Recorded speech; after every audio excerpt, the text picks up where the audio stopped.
ہم انسانوں میں مخلص نیت اور صاف دل کے لوگ یہ سمجھتے ہیں کہ جیسے وہ خود ہیں ان سے منسلک لوگ رشتے بھی ان کی طرح مخلص فطرت کے ہیں، مگر ایسا نہیں ہوتا کہ کب کون سا رشتہ آپ کے لیے بڑا عذاب لانے کی وجہ بنے، کوئی پتہ نہیں چلتا۔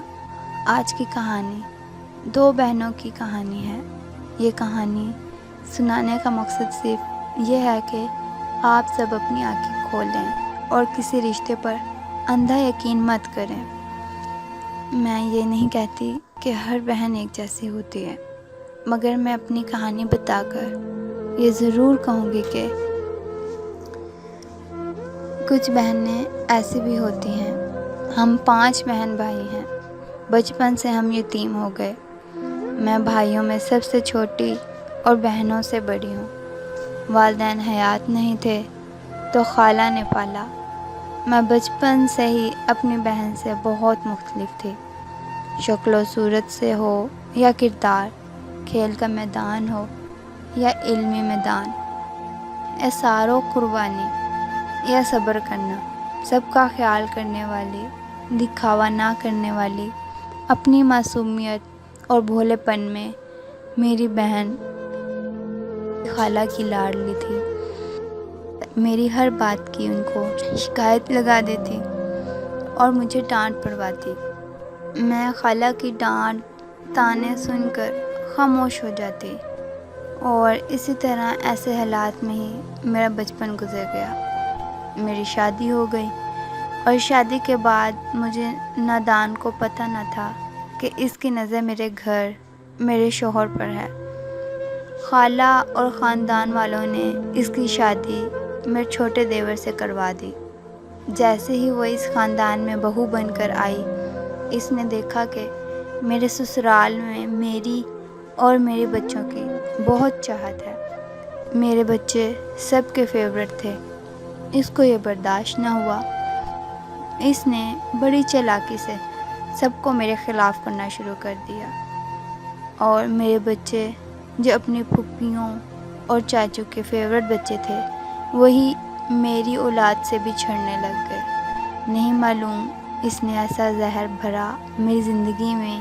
میرا شوہر، سسرال جو میرے گیت گاتے تھے، وہ سب ہم سے نفرت کرنے لگے اور میں نادان سمجھتی رہی کہ شوہر اور سسرال برا ہے۔ بہت تیزی سے اس نے میرا استعمال کیا۔ میری بہت بری عادت تھی کہ غلط بات پر غصہ فوراً ہو جاتی، اور شاید یہ مخلص لوگوں کی فطرت ہوتی ہے۔ میری بہن نے اس عادت کا فائدہ اٹھایا۔ وہ بہت میسنی اور کم گو تھی۔ میرے شوہر اور سسرال کے آگے اس نے مجھے بد زبان مشہور کیا۔ وقت گزرتا رہا، میری اولاد جوان ہو گئی، میرے شوہر سے میری علیحدگی ہو گئی۔ میں اور میری اولاد، ہم دونوں بہت تکلیف میں آئے۔ کچھ پتہ نہیں چلا کہ یہ سب ہوا کیسے۔ میں اپنے بچوں کو لے کر دوسرے شہر منتقل ہو گئی۔ ابھی بھی مجھے نہیں اندازہ تھا کہ یہ سب کے پیچھے کون ہے۔ میں نے بڑی مشکل سے دوسرے شہر میں رہنا شروع کیا، اور بہت وقت کے بعد جب میں اپنی بہن کے گھر گئی تو میں نے جو دیکھا میں برداشت نہ کر پائی۔ میری بہن کے گھر میں میرا شوہر بیٹھا کھانے کھا رہا تھا اور میری بہن بڑی خدمت کر رہی تھی میرے شوہر کی۔ میں یہ سب دیکھ کر بڑی تکلیف میں آئی اور چیخ کر بولنے لگی، یہ سب کیا ہے؟ میری علیحدگی ہے اس سے، اور تم میری بہن ہو کر اسے کھانا کھلا رہی ہو۔ تو وہ کہنے لگی کہ تو کیا ہوا، یہ میرے بڑے دیور ہیں، میرے شوہر ناراض ہوں گے اگر میں ان کی عزت نہ کی۔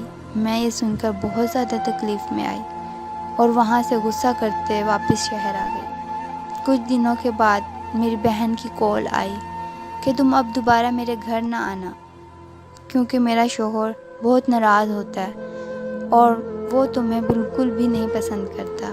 اس دن کے بعد میں اپنی بہن سے نہیں ملی۔ دوستو، بہت بار ہمارے رشتے آستین کے سانپ نکلتے ہیں اور ہمیں اس کا علم نہیں ہوتا میری دعا ہے کہ اللہ ہم سب کے لیے آسانیاں پیدا کرے اور ہمیں ایسے منافق رشتوں سے محفوظ رکھے اور ہماری آنکھیں کھلی رکھے.